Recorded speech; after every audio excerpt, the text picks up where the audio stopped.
morning, everybody. It's really nice to have you here this morning. And it's been a great year for economic development in Scottsdale, and we are having plenty of success in creating an open and welcoming environment for our businesses. Let me recognize some of the people here that are certainly lend to this, and certainly as part of our council, as well as other representatives that are here with us. Let's start with my council colleagues. I think we have all of them here with us today. Let's start with Vice Mayor David Smith. He's here. Yes, right here. And council members Suzanne Clapp. I don't know whether Virginia is here or not. I'm certain that Virginia just happened, well, she lost her mom not just but a day or so ago, so she wasn't able to make it. But we also have Councilwoman Kathy Littlefield here. Councilman Guy Phillips. And Linda Milhaven, who you'll be hearing from a little bit later here too. And I want to thank the representatives Michelle Ugenti and Jay Lawrence who are here with us this morning as well.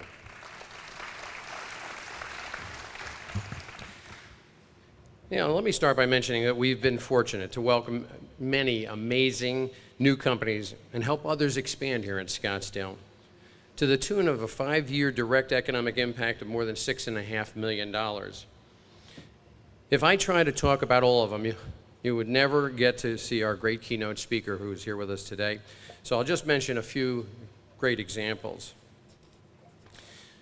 I'd like to think of the city's most important role in economic development as being to ensure that we offer exceptional services to the companies, whether that means helping them through the process or getting out of the way and getting rid of obstacles in their path of their operation, to help them make a clear case as to why Scottsdale is the best location for their operational success.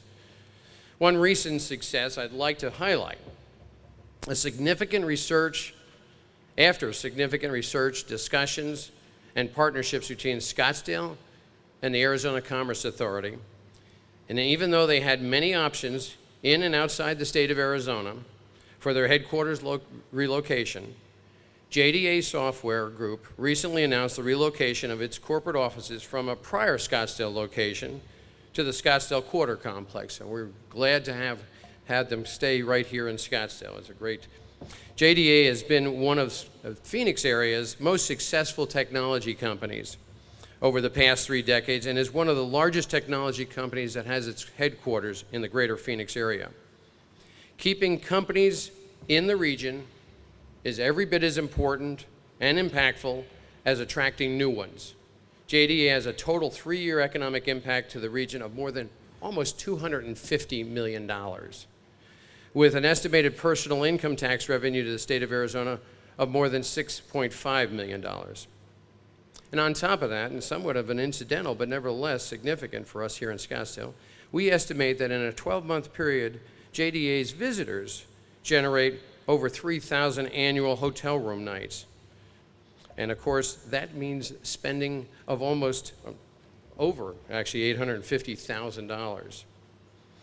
In addition, we're pleased to welcome a new corporate headquarters location, StandardAero, and we'll hear much more about them shortly. The Cure Corridor is a real point of pride for Scottsdale. Scottsdale has been a long history of the finest hospitals and cutting-edge development. But in the last few years, we have attracted several new innovative companies. The industry wants to cluster together while they learn, grow, and innovate. It's really exciting time for the bioscience industry, and Scottsdale has positioned itself as a leading location and business environment for them. The Greater Phoenix Economic Council estimates the direct economic impact of the health sciences industry in Scottsdale is $2.5 billion. To celebrate and to grow that important segment of our economy, in December we have our 3rd annual Cure Corridor event. Last year, we welcomed the CEO of Theranos, Elizabeth Holmes, who explained her ideas and her business. If you don't know the history on this really, certainly this young lady who's done fantastic things in the industry.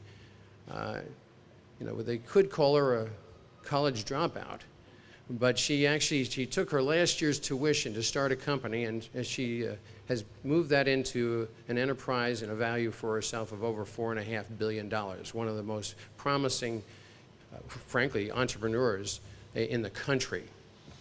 And she now has a major location here in Scottsdale as well, but we had her at the Cure Corridor event. In the course of that event, she was able to meet one of our local legislators, Representative Heather Carter. Heather Carter formed a bill, and of course it was supported by the governor, was passed by the legislature, that made her ideas legal to have and to operate here in Arizona. It's been a great success for her, and she's made that recognition a number of different times, given us that recognition. This year we'll feature other local companies, including revolutionizing the healthcare and bioscience industry, and continue to promote Scottsdale's Cure Corridor as a source of innovation, an economic driver, and an effort we can all take pride in. Investments in tourism are also growing. We've seen some millions of dollars of investments in the renovation of local resorts. Fashion Square is expanding and continues to be a leading retailer, not just in Arizona, but in the Southwest. We also are pleased to celebrate new restaurants, amenities that serve our visitors and residents, such as Fate Brewing near Skysong, and 2 Postino wine cafes, to just name just a few. And of course, Postino's Wine Cafe is catering our event this morning.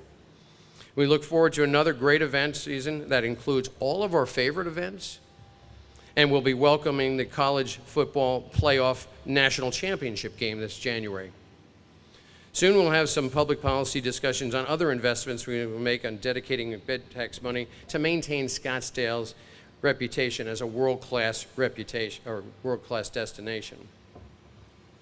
Bookings for our refurbished and enhanced Westworld facility are up. The new Scottsdale Museum of the West, the Western Spirit, in downtown Gallery District is receiving some wonderful acclaim. Our CVB and the tourism community are doing a great job, and their efforts are showing up on Scottsdale's bottom line. There's so much more I could say, but I'd be taking all the time that we have here this morning to do that. And I do want to respect your time, and certainly we want to get on to some of the other speakers who have a great deal to impart, and certainly to create some, not only some knowledge and information what's going on, but maybe even raise some questions and bring some things together that will further our efforts here at economic development. So we have a few more speakers, as I said, and without further ado, please help me welcome my council colleague since 2011, Councilwoman Linda Milhaven.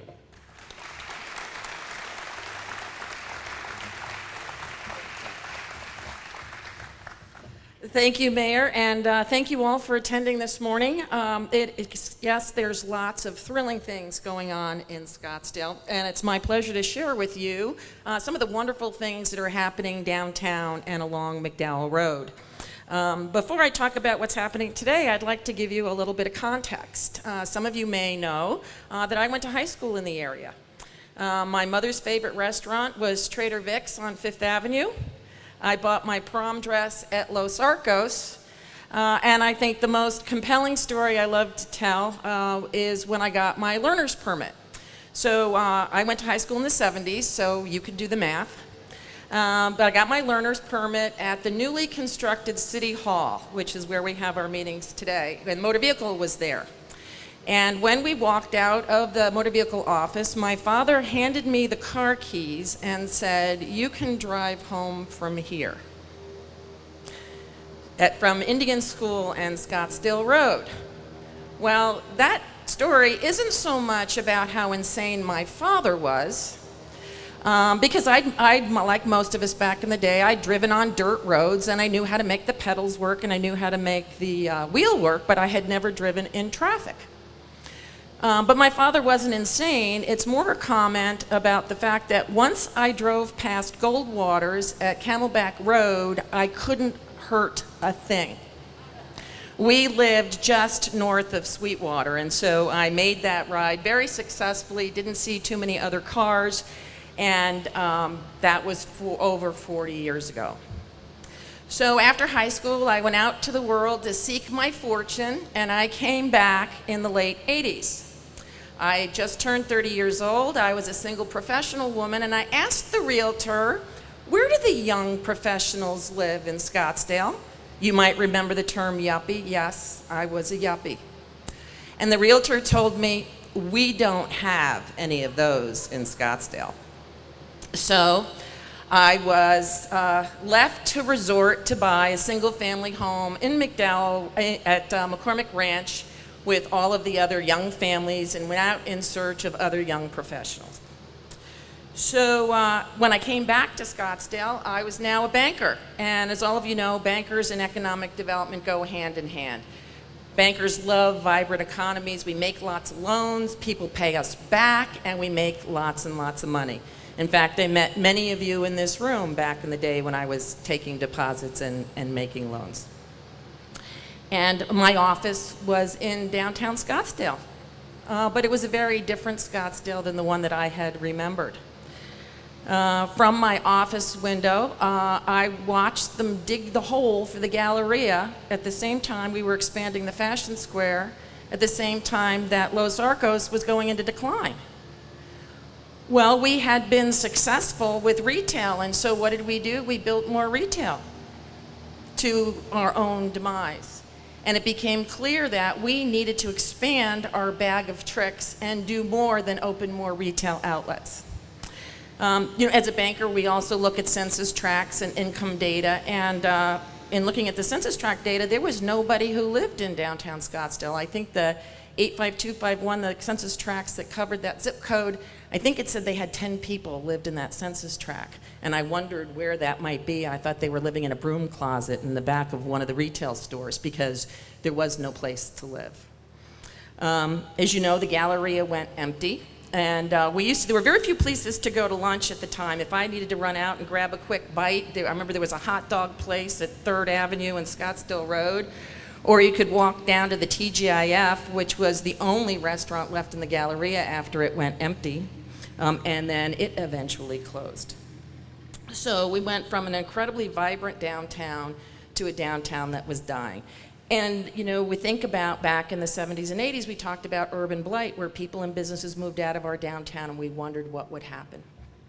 But here we are today with an amazing downtown and amazing things happening. So where we went from having nowhere to get lunch and empty storefronts, we now have amazing choices like Sam Fox and Upward Projects Postino. And we've got trendy microbreweries like Two Brothers. And we have Fate Brewery along McDowell Road. We have new residential units helping to support the daytime activity in the area. The average age in downtown Scottsdale is closer to 32 than to the city's median age of 46.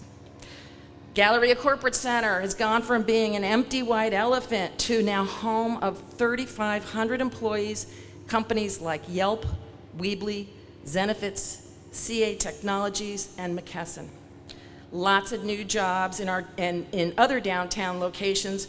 We have ZocDoc expanding here. We've got Digital Airstrike, which relocated from California to our downtown.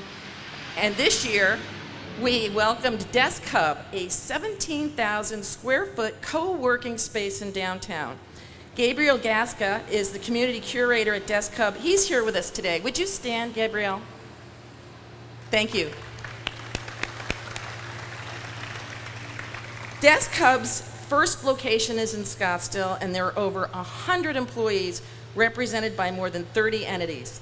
Some of the companies include ZenReach, IMCA Capital, GoBiquity, Postmates, AmpC, and Wasabi Ventures. Some members of our community are concerned about some of the zoning decisions that added residential uses to our downtown. I'm proud to have been part of those decisions.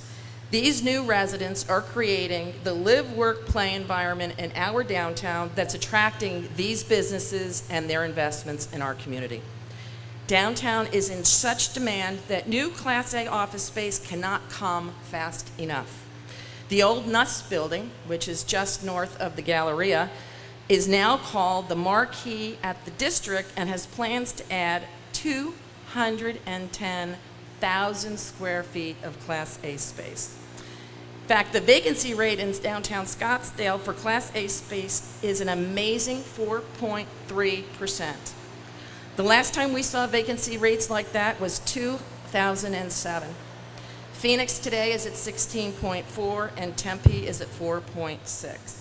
I think it's safe to say that our downtown is the place where businesses and people want to be. So let's talk about venture capital investment in Scottsdale, and particularly in our downtown. We are poised for more job growth in the information, communication, and technology area, so stay tuned. According to CB Insights, Scottsdale ranks #1 in investment activity since 2012. With more than $250 million invested in nearly 50% of all of the investment in Arizona. I'd like to take a minute and highlight 2 of our local successes. In May, Scottsdale-based Pure Chat, founded by Hamid Sojay, raised $1.5 million in seed funding to bring his live chat software to more small businesses across the world. Hamid also founded Axosoft in 2002, which is a successful tech company that's playing an integral role in growing the tech ecosystem in Arizona. Just the other day, ReplyBuy, located in downtown Scottsdale, announced an investment of $2 million to enhance fan engagement.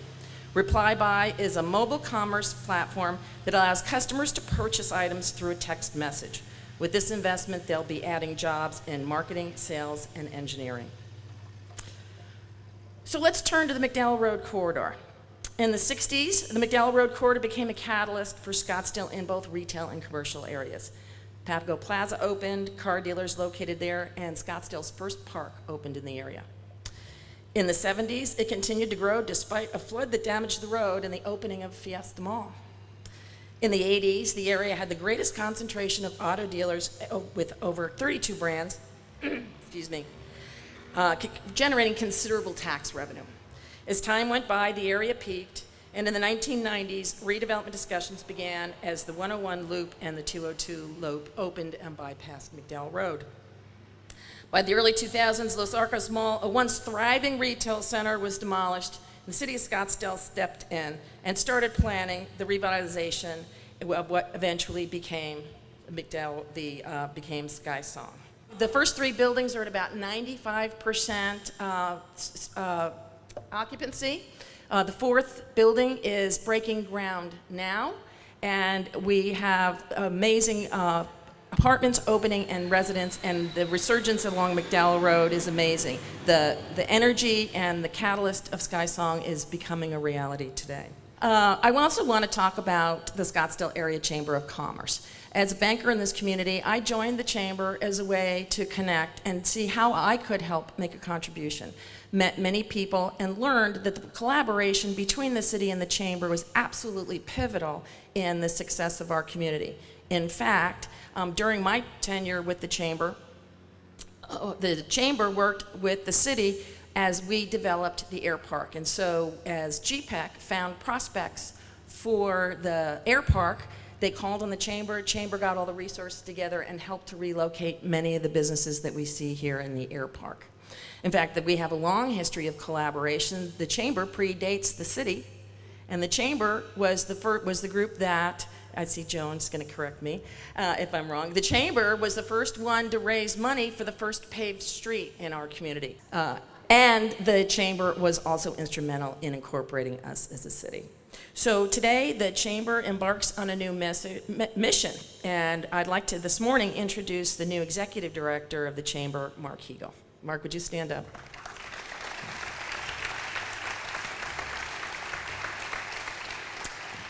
Mark is a longtime resident and business executive, and in fact, I met Mark over 20 years ago when he was haggling over loan terms.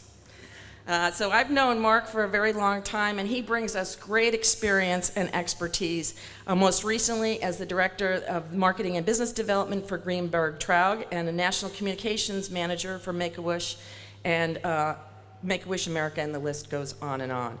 When I met him, he was a partner at Lavage Eagle and had moved Lavage Eagle from Phoenix into Scottsdale. So, Mark has been doing business development and economic development in Scottsdale for a long time. So, Mark, I want to thank you for coming to the chamber, and we know that there are great things to come in the future. So it's been my pleasure to join you this morning, and I'd like to introduce our Economic Development Director, Danielle Casey.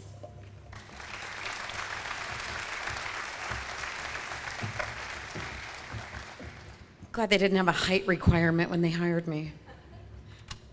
Great. Well, hope everybody is enjoying. I mean, what better way to get ready for a discussion from a company like StandardAero than here with the jetway and the planes going by. So I hope you're enjoying that.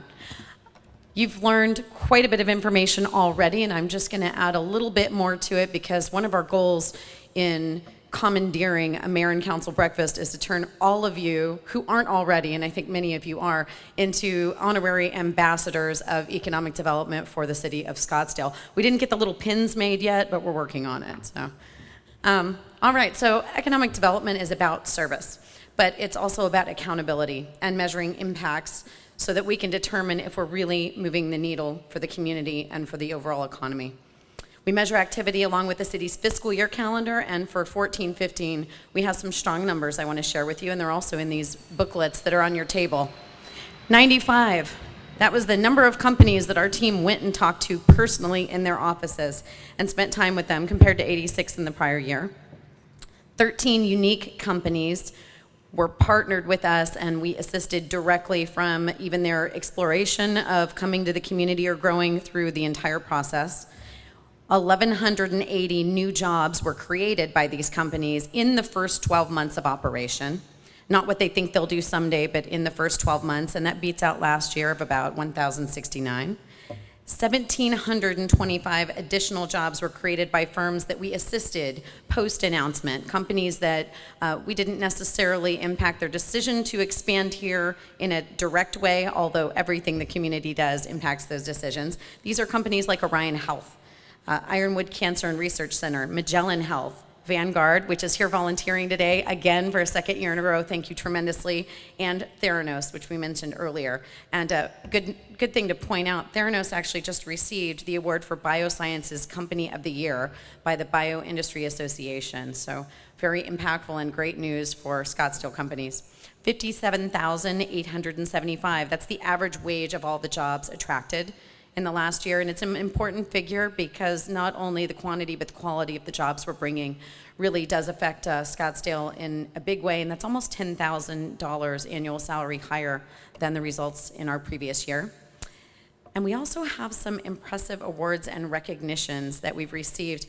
The Arizona Association for Economic Development awarded the Scottsdale team as the large organization of the year. And that we also received 2 awards of merit for projects, our Work Scottsdale initiative and also some of our work with the Cure Corridor. And I'm also very excited to announce that I just came back from picking up 2 awards on behalf of the department from the International Economic Development Council for efforts in the past 12 months. One was a gold award, which gold is the top, for the Work Scottsdale initiative, I'll talk about in a second, and also a silver award in partnership with ASU SkySong, for partnerships between communities and universities. And I know at the very least, Janice Kleinwort, who helped me pick up that award, is here today. So thank you again, Janice, for all your partnership. And yes. I'd like to point out that there is detailed information on the activities and then on choosescottsdale.com, and we produce quarterly reports as well as these annual reports. So you can see what we're doing and track our progress and hopefully give us feedback and ideas. Last year, I spoke about the top areas of economic development service. So when we talk about what it is that we actually do in economic development, which is sometimes hard to explain, we call ourselves the sales arm of the city. We're out there promoting the community and marketing it.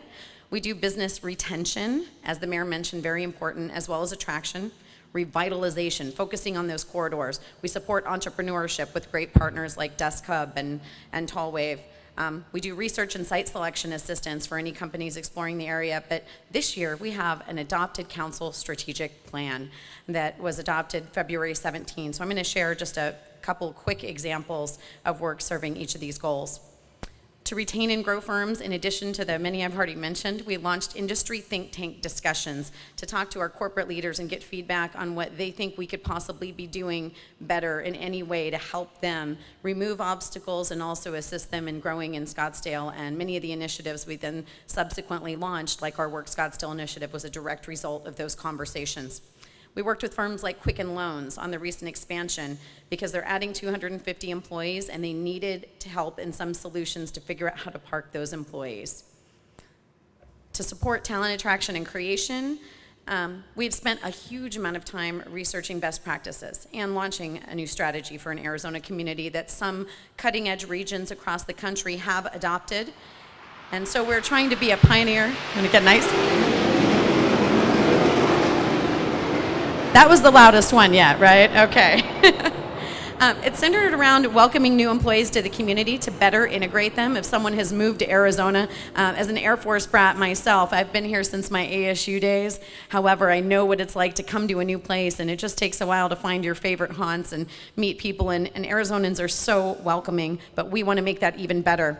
We also have a multifaceted initiative to help make Scottsdale a location of choice for top talent, because that is what our companies are telling us that they need, experienced top talent.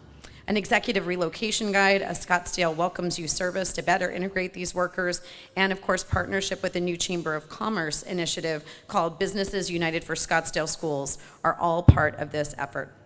We also partnered with even a local company, Zenefits, in downtown Scottsdale, because they were growing so rapidly, they needed somewhere to interview new employees so they could onboard them faster, and we offered that service as well through the Eureka Loft and partnership with our friends at the Scottsdale Library.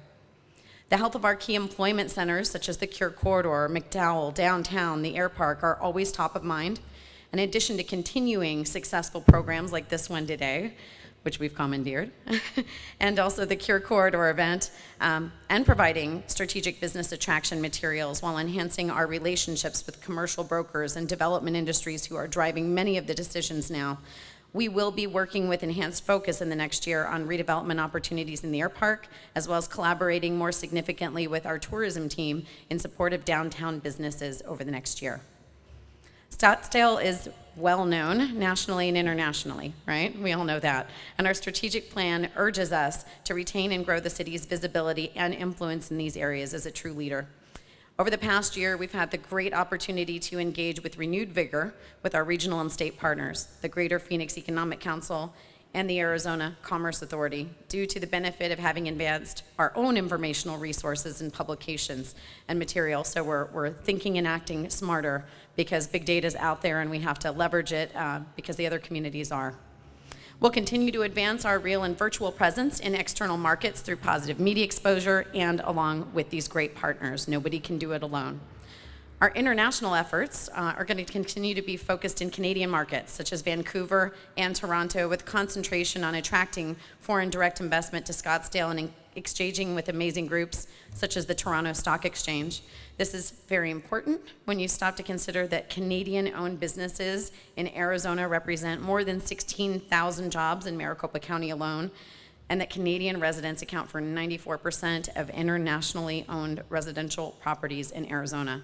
I thank our friends at the Canada-Arizona Business Council for that and a multitude of other great information and data pieces that help us make a case in Canada. In the past year, we connected directly with more than 275 business contacts and prospect opportunities and launched a biannual commercial broker informational session in partnership with the Greater Phoenix Economic Council so that they know what's going on in Scottsdale, and as they are talking to companies about filling office space in our community, they're speaking accurately about it and they're up to speed with what's going on in Scottsdale, and they can promote it almost as well as we can. All this work by ourselves and our partners is evident in some impressive figures. So we looked at overall employment in Scottsdale, and the estimates out there that we've increased 7,000 jobs from 2014 to 2015. And it continues to reaffirm that we are a place where more and more highly skilled professionals are choosing to live, work, and recreate. And our partner, GPEC, is seeing its strong lead generation figures as well, exceeding year-over-year comparisons dramatically under the leadership of Chris Camacho, which we're very excited about as well. But there's much more on the horizon to keep up the momentum. In the next 12 months, we're going to continue to increase lead generation activities, raise funds for the enhancement of the Eureka Loft. If you haven't been there, please come check it out. And also launch new programs and services with the tourism department and, again, the Civic Center Library to support those downtown businesses. We often speak about the tremendous tourism brand of Scottsdale, and our strategic plan encourages us to reach for that same level of quality brand recognition in the corporate arena. We've initiated these efforts with the development of a full menu of print and digital marketing pieces. And I want to throw a little shout out to Christian Green, who not only did a huge amount of effort in producing this event, but has produced all of these pieces and all of our social media. And the video you'll be able to watch of this event afterwards goes to him partnering with our wonderful Channel 11 team. So just a little kick out to you guys. We keep coming up with great new fun ideas, and they go, wait a minute, we only have so many people. But we are launching direct mail campaigns to site selection professionals, maintaining impactful social media presence, and again, taping and airing a number of CEO testimonials online. So if you haven't seen some of these and you want to help spread that message, let us know. If you're a CEO that wants to get caught on tape, we'd be happy to come visit you. And we'll advance these efforts more in the next year with targeted earned media exposure, creative approaches, etc. So more information on anything I've mentioned today, again, is available on our website on choosescottsdale.com. And if you're not an e-newsletter subscriber, which I think everybody in this room should be, we do a twice monthly economic development newsletter to keep everyone up to speed on what's going on. Please do sign up for that. And if you want to know how, just ask any of our staff or volunteers. So now I get the fun part. I get to introduce our headliner for the day. Everybody's excited. Mr. Russell Ford was appointed Chief Executive Officer of StandardAero in October of 2013. StandardAero, if anyone doesn't know, is a global enterprise of more than 3,500 employees worldwide and more than $1.7 billion in annual revenue. Not shabby.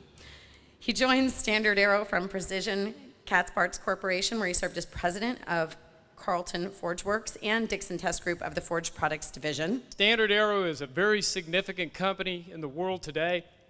We're so proud to be part of the Scottsdale community. Before I get going, I want to recognize a couple of my colleagues and friends that are here with me today.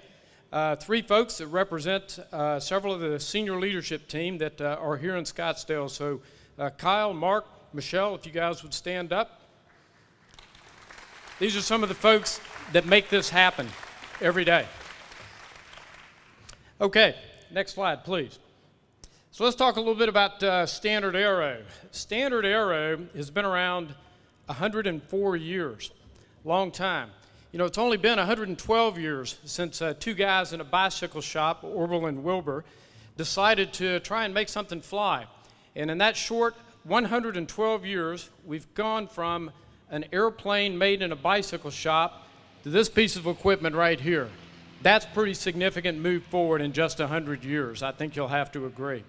StandardAero has been around most of that time because shortly after aircraft were developed, the need for maintaining aircraft soon followed, and that's what we do. We're approaching $2 billion in revenue. As Danielle mentioned, we have more than 3,500 people worldwide, 14 locations in 5 countries.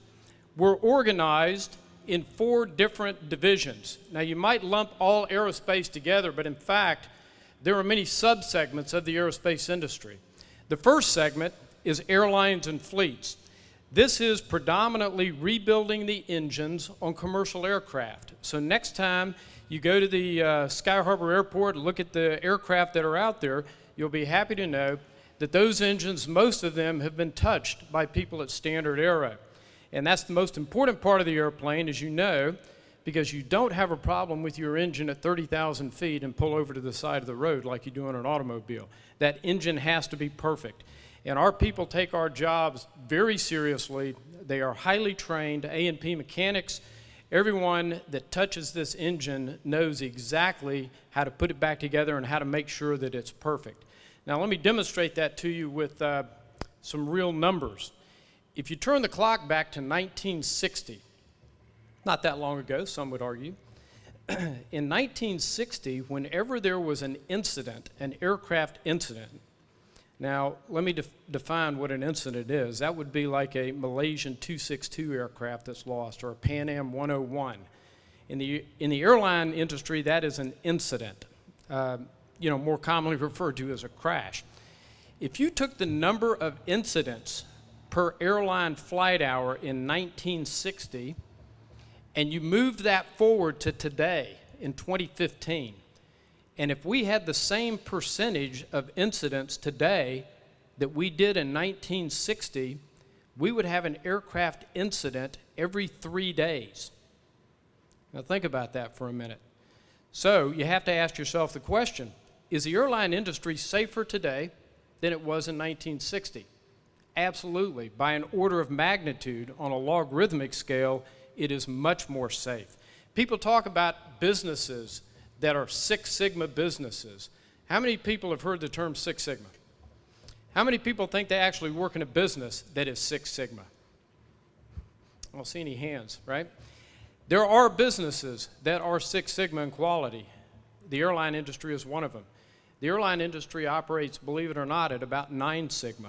So it is possible. And with appropriate attention, care, precaution, testing, safeguards, you can create highly reliable, highly safe businesses like the aerospace industry. Okay? So that's our first business, airlines and fleets, predominantly engines, predominantly for commercial aircraft. The second sector that we represent is BizAv, business aviation. That's what is going on here today. This is a BizAv aircraft. So these are tools that businesses and corporations use to move their executives around when you have multiple locations and you have to get there quick. This is the predominant tool to be able to get that done. The BizAv sector operates around the world. We're fortunate to have such a world-class facility right here in the middle of Scottsdale as the Scottsdale Exec Airport, and with FBOs like Signature here to service these aircraft. We do a lot of this work ourselves as well. The third segment of our business is military and components. So we do work on military aircraft, as you saw on the video.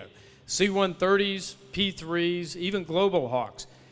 We revitalize the engines and various other equipment and weapon systems on those aircraft as well. Very different business than commercial aircraft.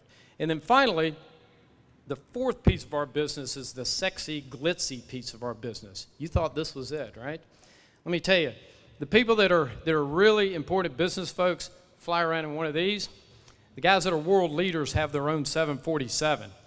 And we get to modify those aircraft. So when heads of state need an aircraft, and they have, for instance, we're about to deliver in 2 months the very first non-commercial 787, the new Boeing Dreamliner, the very first one to go into service other than for commercial use, we're delivering to the President of Mexico.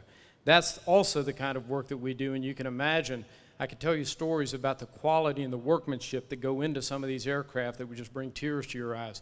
You would get in some of these airplanes and you would say, I didn't know that men and women could make things this nice.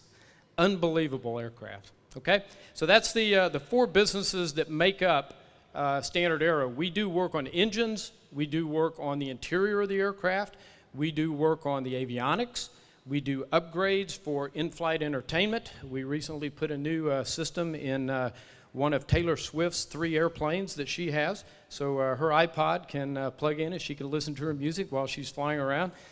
So think about that next time you get on a Southwest Airlines flight. You'll probably see me sitting there with you. Next slide, please. All right, let's talk a little bit about the location. StandardAero is headquartered here, Scottsdale, Arizona, right down the street at the corner of Scottsdale Road and Lincoln in the Scottsdale Spectrum. Now, we've been in the area for a long time, although we're recently moved to officially into Scottsdale. From that location, we have operations around the world. So we have 8 operations here in the U.S. from coast to coast, spanning from Augusta, Georgia to Los Angeles to Houston, Springfield, Illinois, Dallas, Texas. We have a large operation in Winnipeg, Canada, that services helicopter engines and a lot of the military work and some of our commercial aircraft. And we also have operations in Europe. We have 2 operations in the Netherlands, commercial operation in Tilburg, and a military operation in Woensdrecht, where we do work for on F-16s and soon to do work on the new F-135 Joint Strike Fighter engine. We also have operations in Singapore, where we cover Southeast Asia, and we have a large presence in Sydney, Australia, where we do all the maintenance work for the Royal Australian Air Force. So we truly are a multinational company. We deal with 5 different languages, 5 different sets of customs, 5 different currencies on a daily basis. It's challenging, but let me tell you, there's nothing better in the world than to be able to understand how everyone else in the world conducts their daily business and to be a part of that. Next slide. Let's talk about some of the marquee customers. You'll recognize these folks. Our airlines and fleets business, we do work for such companies as SkyWest Airlines, Southwest Airlines, WestJet, the Canadian version of Southwest Airlines. Soon to have an announcement for a partnership with United Airlines, and we also do some work for American and American Eagle. In our business aviation group, we do work on aircraft not only for individuals and corporations, but we do work for aircraft that are used in the fractional jet market. So if you ever have a chance to fly on a charter airplane from NetJets, FlexJets, we do all of the maintenance work for those aircraft as well. On the military and component side, as I mentioned, we do work for the U.S. Air Force, we do work for the U.S. Navy, the Marines, as well as a couple of the big defense contractors such as Northrop Grumman and Lockheed Martin, to name a few. Next slide. The OEs that we work with, if you think about the big original equipment manufacturers, they generally make in the aerospace industry one of 2 things. Either they make the engines or they make the rest of the airplane. So we have authorizations with all the major OEs, the big engine providers such as Rolls-Royce, GE, Pratt & Whitney, Honeywell, another big colleague of ours here in town, Honeywell. We do most of the work on their aircraft engine that go on biz av jets, just like the ones you see flying around here. In addition to that, we also do work with the airframe manufacturers, so Boeing, Airbus, as well as the biz av manufacturers, people like Embraer and Canadair, Bombardier, all of the these glamorous companies that just build beautiful products that you just can't imagine when you get in these things and fly how nice they really are. Okay, next slide. Now, let's talk a little bit about the history. I mentioned we've been around for more than 100 years. How many people are involved in a company in here that have been around more than 100 years? Let's see a show of hands. See, only about 3 or 4. You know, with the exception of the railroads, the shipping industry, there's not too many companies that have been around for more than 100 years. We're really proud about that longevity and all of the things that we have done to be around for a century.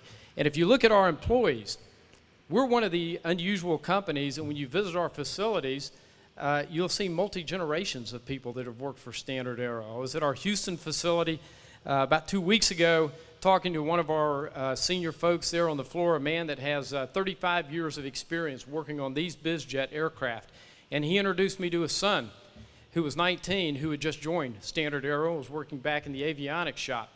And it struck me after I talked with these folks for a little while, and I was walking away thinking about that, how many people would work for a company for 35 years and then tell their son or their daughter, this is a good company, you should come work here? How many people would say, oh my God, I've been here 35 years, this place is terrible. Don't come work here, go anywhere else. That's what most people would say, right? Our people say, you know what, you should come work here. I've dedicated my life to this company, and it's a good company. It's a solid company. We care about our employees. You should dedicate your life here as well. Because you all know that the most important thing that we have is time. That's the one thing that you don't get any more of. And when you spend your time every day going and working around a group of people to try and make a business go, you are dedicating, in my opinion, the single most valuable thing that you have, which is your time. And when we see people who have mothers and fathers and sons and uncles and daughters that work for the same company for many generations, that says more than anything in the world about the kind of company and the kind of culture that we've built. So it's not all about the airplanes. A lot of it is about the people that we attract and the people that we retain as well. We started 1911 as Standard Machine Works. We today are an amalgamation of a number of companies that you might recognize even if you're not in the aerospace industry. So companies like Associated Radio that began in 1948 at the end of the Second World War there were a lot of radios and navigation equipment that came out of the Second World War, because before 1940, people pretty much flew airplanes with visual flight rules, with a compass and a few gauges, an altimeter, and that was it. And when weather set in or night, it was really tricky flying an airplane and trying to find a place to land in the middle of Kansas where there are no natural landmarks other than wheat fields, right? So you have to have some way to be able to handle that. With the advent of the Second World War, there was a boom in technology, navigation, communication systems that were developed for the war effort. Well, at the end of the war effort, all of this equipment was out there. So a couple of bright young entrepreneurs in Dallas, Texas decided to take all of this equipment and to turn it into commercial radios and commercial navigation equipment to advance the state of the art for aircraft. That became the basis for what is today the Associated Air Center, which is one of our primary business divisions. We also tie ourselves back to the infamous, and very famous, I should say, Garrett Aviation. How many people ever heard of Cliff Garrett? Garrett Aviation. Most everybody. Cliff Garrett is one of those guys that is a legend in the aerospace industry coming out of the 1930s and 1940s. Worked alongside people that you would also recognize, like Jack Northrop of Northrop Grumman, Don Douglas of McDonnell Douglas Corporation, and there was Cliff Garrett, who created Garrett Air Research, Garrett Aviation. Garrett Air Research and Garrett Aviation is today our BizAv sector that is headquartered right here in Phoenix. So we have a long lineage there. It all came together in 2007 underneath the ownership of Dubai Aerospace Enterprises, a foreign-owned entity that bought not only StandardAero, but also owned one of the FBOs, Landmark Aviation, which is right across the field here. Unfortunately, as part of that purchase, the Department of Homeland Security would not allow a foreign entity to own an FBO, so that was split off, and the rest became StandardAero. We operated that way, grew the company, almost doubling it in size over the last 7 years, and then just recently, in July of this year, we transferred ownership to Veritas Capital Corporation, so we now are officially an American-owned company again, owned by Veritas out of New York City, big private equity firm. They've been in the aviation industry for more than 25 years and have invested some $5 billion in companies just like ours. So we're real happy with them as our new owners. They have expertise in the aerospace business. They're going to be very helpful to us and accretive to us as we grow the business. And I'll tell you in just a few minutes exactly what the charge is for StandardAero. So I'll let you think about that. Today, almost $2 billion. 5 years from now, where do you think we're going to be? So cook on that for just a minute. I'll give you the answer here shortly. Okay, that's the history of StandardAero. Next slide, please. Let's talk about the legacy in the Valley. I mentioned Cliff Garrett. Here's our guy from Garrett Aviation. If you look around the Valley here in the Phoenix area, 1929, Phoenix Sky Harbor Airport was born. Anybody remember 1929? Okay. Contrary to what the councilwoman Millhaven is saying here, I'm happy to say I'm lowering that average age ratio. Although I'm not 32, I'm only 33. So, look, in 1929, Scenic Airways opened up a field that eventually became Sky Harbor Airport. And those folks in 1929, they did two things. They flew people around up to the Grand Canyon and gave scenic air tours. Because think about what was going on in the world in 1929. Air travel was still pretty new. Commercial airlines really were just beginning. Airplanes were used mainly for delivering mail, sightseeing, barnstorming, various other things. It was a very new industry. Most people still had not ever seen an airplane fly. Imagine that. So Scenic Airways created a pilot school at Phoenix Sky Harbor in 1929. And their motto, believe it or not, was they offered flying lessons for free. Every day that the sun doesn't shine, they were free. Now, you can imagine why they located in Phoenix, because the sun always shines, so therefore they got their revenue, and they started the whole business there. In 1935, the city bought the airport, turned it into what is today Sky Harbor Airport. Shortly thereafter, in the early 1940s, Cliff Garrett moved a lot of his operations from where it started in California here to the Valley, down off Washington Road. The facilities are still there today and operating under the name of Honeywell. So this is the heritage that we have in the Valley, and you'll see some of the names there: Allied Signal Corporation, Sperry. You may have friends, relatives that have worked for some of these companies. Landmark Aviation I mentioned, and ultimately today Honeywell and StandardAero are the two that survive in this particular venue.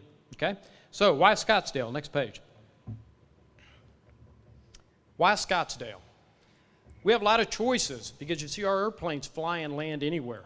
We could have put our corporate headquarters anywhere. We've got a long history here in the Valley, but you know what? Scottsdale is home for us. Scottsdale will always be home for us, and there are reasons that Scottsdale is home for us. First of all, you'll see the things that we have available to us. We've got this beautiful executive airport here. Where else better to showcase some of the work that we do and the products that we work on and the capability that we have than right here in our own backyard? Secondly, we've got terrific education in the area, right? We have the nation's largest university right on our doorstep, Arizona State, the largest university in the country. Does that surprise anybody? How many people thought it was University of Texas? The Ohio State University, right? Well, Ohio State has 65,000 students. University of Texas has 68,000 students. Arizona State, 75,000 students. The largest university in the country. And let me tell you, if you haven't had a chance to meet Michael Crow, you should. The guy has transformed that university into something that is well-known worldwide now, and we have access to all of those graduates. So when we need people in our business, we don't have to go very far. Now, also, there's a lot of infrastructure that's built up around the aerospace industry in this community. When you think about the 50 or 60, 70-year history with companies like Honeywell, Allied Signal, Garrett, there's infrastructure that builds up around that. So when we need specialty work done to support our business, it's here locally in the community.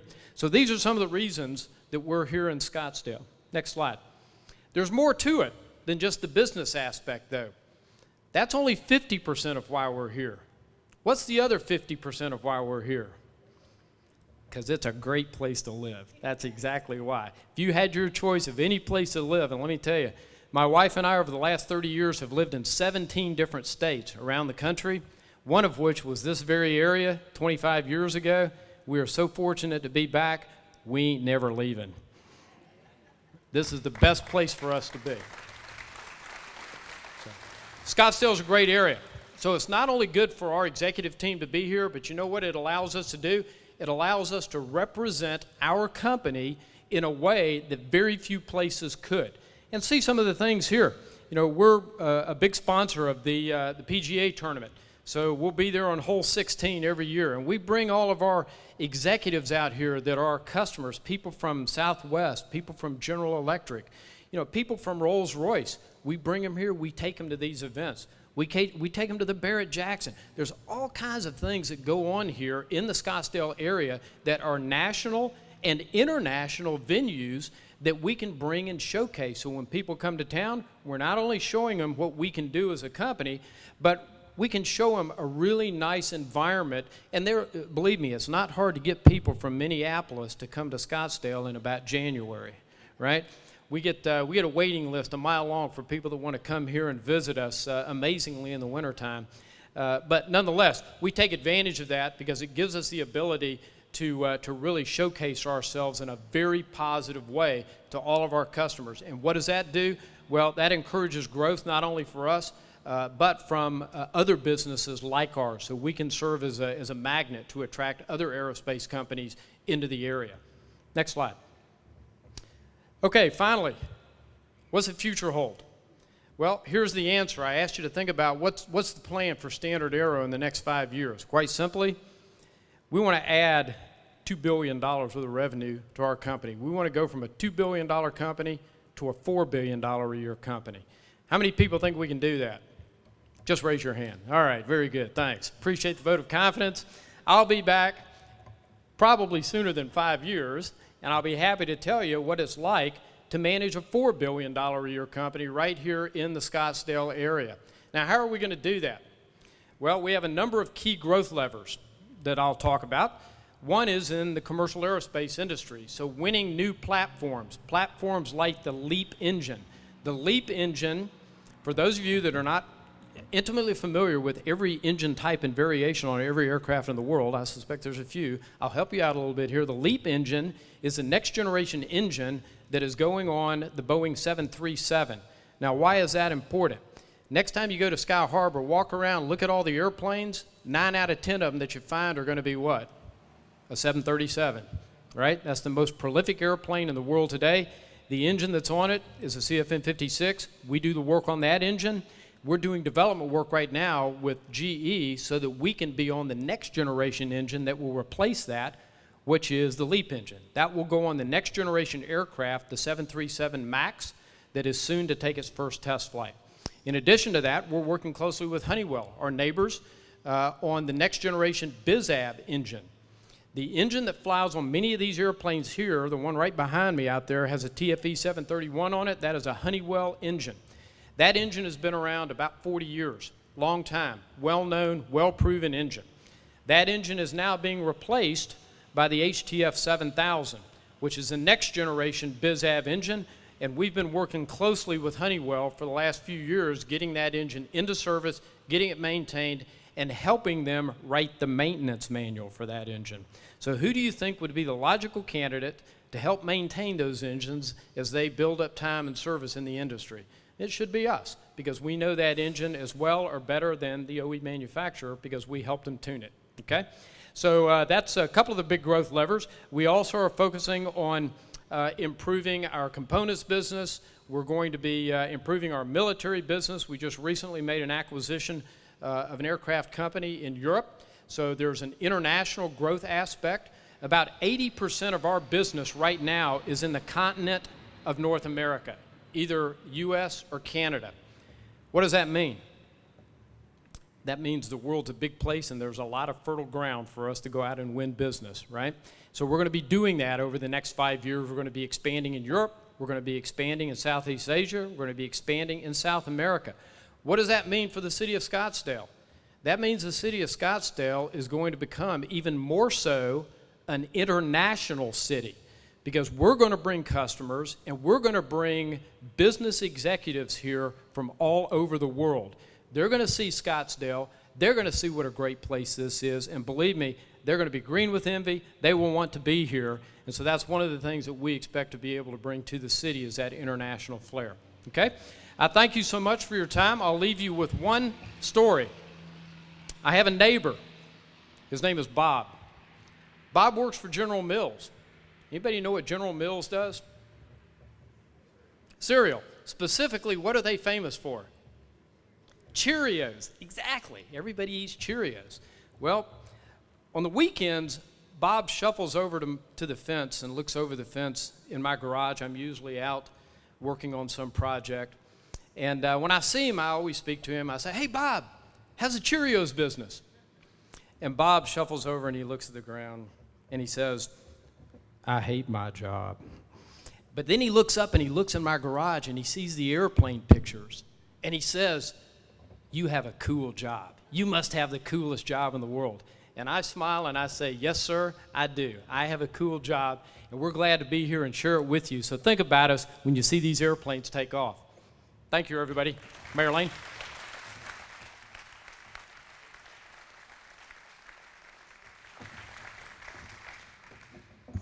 Thank you so very much, Russell, and really a fantastic and energizing conversation about a great business. And we're so proud and so glad to have you here in Scottsdale. So thank you very much for that. Another round of applause, please, for Mr. Ford.